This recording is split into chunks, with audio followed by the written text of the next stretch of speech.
ഇന്ന് നമുക്ക് കൂത്ത് കാണാൻ പോയാലോ? Hello everybody, this is Niranjana. നമ്മുടെ നാട്ടിൽ ഫെബ്രുവരി മാർച്ച് മാസങ്ങളിൽ അമ്പലത്തിലെ കൂത്തുമാടങ്ങളിൽ കാണപ്പെടുന്ന ഒരു കലാരൂപമാണ് പാവക്കൂത്ത്. മെയിനായിട്ട് മലപ്പുറം, പാലക്കാട്, തൃശ്ശൂർ ജില്ലകളിലെ ഭദ്രകാളി ക്ഷേത്രങ്ങളിലാണ് ഇത് നടക്കാറ്. ഭദ്രകാളി ദാരികനെ വധിച്ചതും രാവണനുമേൽ രാമന്റെ വിജയവും ഒരേ സമയത്താണ് നടന്നത്.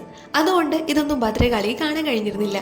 അതുകൊണ്ട് ഭദ്രകാളി ക്ഷേത്രങ്ങളിൽ രാമായണ കഥകൾ പാവയുടെ രൂപത്തിൽ നടത്തുന്ന ഒരു കലാരൂപമാണ് പാവക്കൂത്ത്. ഫെബ്രുവരി 18 തുടങ്ങിയ കൂത്ത് മാർച്ച് 13 വരെ ഉണ്ടാവും. 14 അമ്പലത്തിലെ വേലയായിരിക്കും.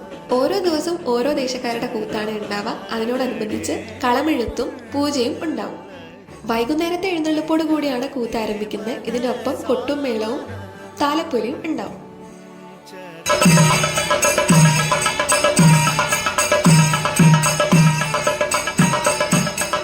വെളിച്ചപ്പാടിന്റെ കഴുത്തിലുള്ള മാല കൂത്ത് നടത്തുന്ന പണിക്കര കഴുത്തിലിട്ടതിന് ശേഷമാണ് കൂത്ത് ആരംഭിക്കുന്നത്. ഇന്ന് കൂത്തിനോടനുബന്ധിച്ച് പരിപാടിയൊക്കെ ഉണ്ടായിരുന്നു. അപ്പോൾ നിങ്ങളൊക്കെ കണ്ടിട്ട് പോയോ? ആദ്യമേ തന്നെ ഹൃദയം നിറഞ്ഞ നന്ദി അറിയിക്കുന്നു.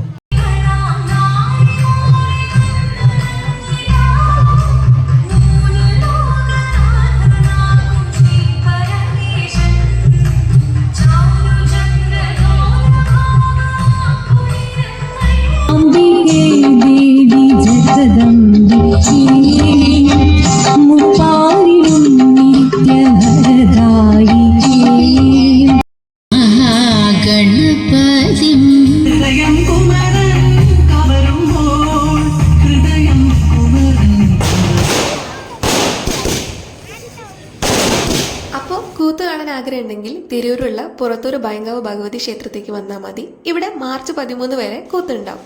അപ്പോൾ വീഡിയോ ഇഷ്ടപ്പെട്ടാൽ ലൈക്ക് ചെയ്യാനും ഷെയർ ചെയ്യാനും മറക്കല്ലേ. അപ്പോൾ ശരി.